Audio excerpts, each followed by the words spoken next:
ఆ యొక్క యెరూషలేము ప్రాంతంలో ఈడ్చుకుంటూ వెళ్తూ ఎక్కడైతే ఆయనను స్తుతించారో, ఎక్కడైతే ఆయనకు మహిమ కలగాలని కీర్తించారో అక్కడే యేసుక్రీస్తును ఈడ్చుకుంటూ వెళ్తూ ఆయనని ఎంతగానో హేళన చేశారు, ఎంతగానో ఆయనని క్రూరమైనటువంటి హింస చేశారు. అయినప్పటికీ మన దేవుడు ఎంతగానో క్షమించే దేవుడుగా ఉంటున్నాడు.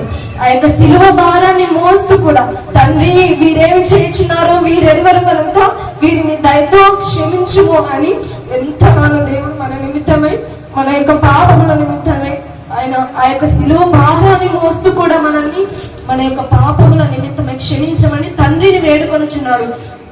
అయితే మనం ఏమి చేస్తున్నామో, ఏమి చేయగలుగుతున్నామో మనకైతే తెలియదు. కానీ యేసుక్రీస్తు మన నిమిత్తమై ఆయన రక్తాన్ని కార్చాడు. యేసుక్రీస్తు మనం చేసినటువంటి తలంపుల నిమిత్తమై ఆయన తలకు ముళ్ళ కిరీటం పెట్టించుకున్నాడు. యేసుక్రీస్తు మనం చేసినటువంటి ప్రతి ఒక్క తప్పిదముల నిమిత్తమైతే యేసుక్రీస్తు ఆ యొక్క చేతులకు గాని కాళ్ళకు గాని 3 మేకులు కొట్టించుకున్నాడు. అయితే మనం ఏ పరిస్థితిలో ఉన్నామో మనమే ఒకసారి ప్రశ్న వేసుకోవాలి. మరొక రెఫరెన్స్ లో చూసినట్లయితే యెషయా రాసినటువంటి పత్రిక 53వ అధ్యాయము 4వ వచనము 5వ వచనం ఒకసారి నేను చదువుచున్నాను, అందరూ చూసుకోవాలి. నిశ్చయముగా అతడు మన రోగములను భరించెను, మన వ్యసనములను వహించెను. ఆయనను మొత్తబడిన వాడుగాను, దేవుని వలన బాధింపబడిన వాడుగాను, శ్రమనొందిన వాడుగాను మనం అతని ఎంచితిమి.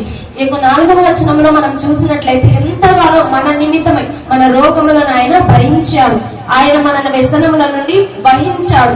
ఆయన ఎంతగా మెత్తబడిన వాడైనప్పటికీ, అంటే ఆ యొక్క దేహం అంతా రక్తభారమైనప్పటికీ కూడా యేసుక్రీస్తు మన నిమిత్తమై వీరిని క్షమించుము తండ్రి, వీరేమి చేస్తున్నారో వీరికి తెలియదు కనుక వీరిని క్షమించుము. వీరు నన్ను ఎందుకు కొడుతున్నారో, ఎందుకు తిడుతున్నారో, ఎందుకు నా మీద ఆ యొక్క గాండ్రించి ఉమ్మి వేస్తున్నారో వీరికి తెలియదు కనుక వీరిని దయతో క్షమించుము అని యేసుక్రీస్తు తండ్రిని ఎంతగానో వేడుకొనుచున్నాడు. మరొకసారి 5వ వచనంలో చూసినట్లయితే మన అతిక్రమ క్రియలను బట్టి అతడు గాయపరచబడెను, మన రోగములను బట్టి నలగొట్టబడెను, మన సమానార్థమైన శిక్ష అతని మీద పడేను, అతడు పొందిన దెబ్బల చేత మనకు స్వస్థత కలుగుచున్నది.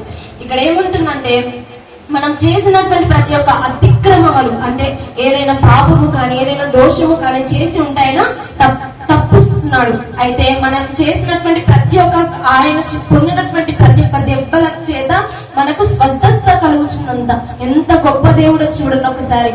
మనం ఎన్ని పాపములు ఈ దినం ఒక్కటే గుడ్ ఫ్రైడే అనగానే మనకి ఏమనిస్తుందంటే యేసుక్రీస్తును సిలువ వేశారు, యేసుక్రీస్తుని ఈరోజు చంపి వేశారు, యేసుక్రీస్తుని ఈరోజు భూమికి ఆకాశానికి మధ్య సిలువలో వేలాడ చేశారు అనే అదొక్కటే తెలుసు. కానీ మనమైతే ప్రతిదినము ఆయనను సిలువ వేస్తున్నామని ఒకసారి మనం ప్రశ్న వేసుకోవాలి. ఏ విధము చేతనైనాను, నోటి ద్వారానైతేమి, ఏదైనా పాపము చేతనైనాను, వ్యభిచారము చేతనైనాను, ఏదైనా తప్పిదముల చేతనైనాను మనము ప్రతిదినం, ప్రతి క్షణం, ప్రతి సెకండ్ ఆయనను మనం సిలువ వేస్తున్నాము. కానీ ఈ దినం అయితే యేసుక్రీస్తు మన నిమిత్తమై ఆకాశానికి భూమికి మధ్యగా ఉండి పాపం వేలాడుతూ ఆయన యేసుక్రీస్తు ఈ యొక్క 9 గంటల మొదలుకొని 3 గంటల వరకు ఎంతగానో ఆ యొక్క శిలువ భారాన్ని మోస్తూ మన నిమిత్తమే తండ్రి వీరేమి చేయుచున్నారు వీరికి తెలియదు నాయనా, వీరిని దయతో క్షమించమని ఎంతగానో తండ్రిని వేడుకొనుచున్నాడు. మనకు అటువంటి ప్రేమ రాదండి.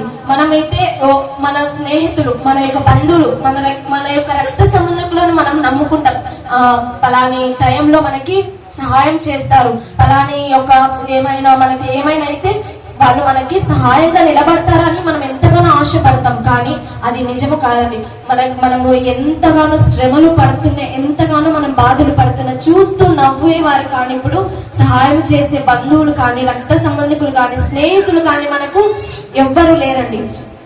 యేసుక్రీస్తు ఎంతో గొప్పవాడు, ఆయన నిజ రక్షకుడు, నిజ దేవుడు.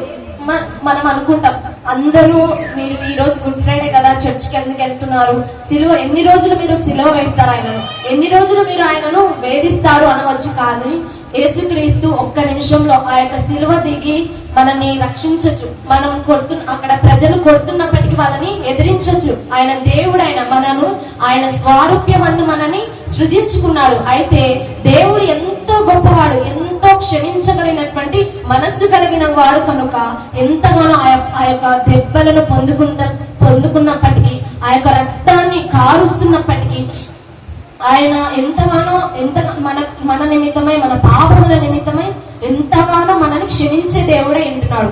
మరొకసారి మనం రెఫరెన్స్ లో చూసినట్లయితే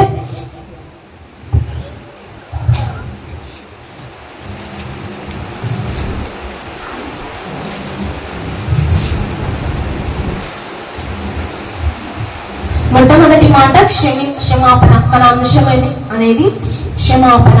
తండ్రి, వీరేమి చేస్తున్నారు, వీరెరగరు కనుక వీరిని క్షమించుము. దాంట్లో క్షమాపణ అనే అంశాన్ని మనం తీసుకొని ఉంటున్నాం. అయితే మరొక రెఫరెన్స్ లో పరిశుద్ధ బైబిల్ గ్రంథంలో కీర్తనల గ్రంథం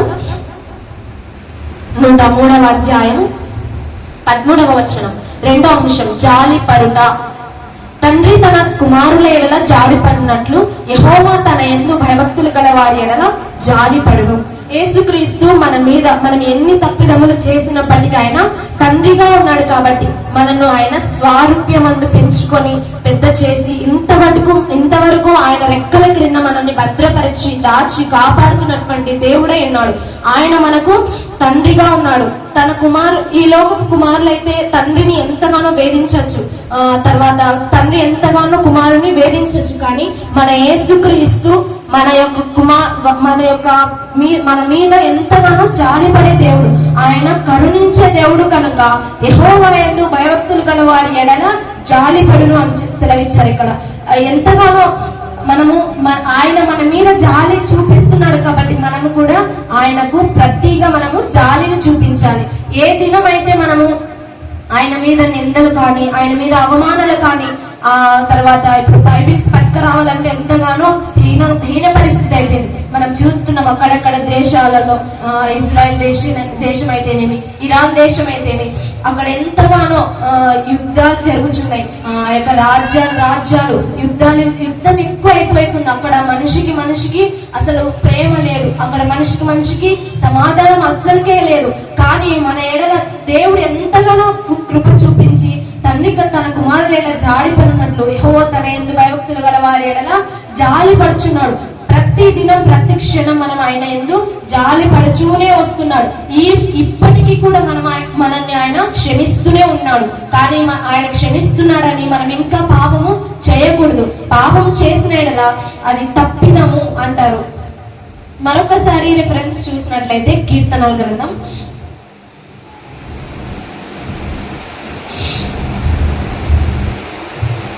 34వ అధ్యాయం 10వ వచనంలో చూసినట్లయితే సింహపు పిల్లలు లేమి గలవై ఆకలి గొనును, యెహోవాను ఆశ్రయించు వారికి ఏ మేలు కొదువై ఉండదు. చూడండి, యేసుక్రీస్తు మనకు సింహము, ఆయన పిల్లలుగా మనం ఉన్నాం కాబట్టి మనం కూడా సింహపు పిల్లలు.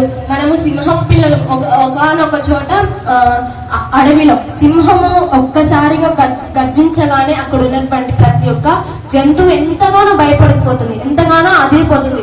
అమ్మో వస్తుంది, తర్వాత వస్తుంది, నన్ను చంపేస్తుంది, నన్ను ఏదో చేసేస్తుంది అనేసి అవి పరుగులు పెడుతుంది.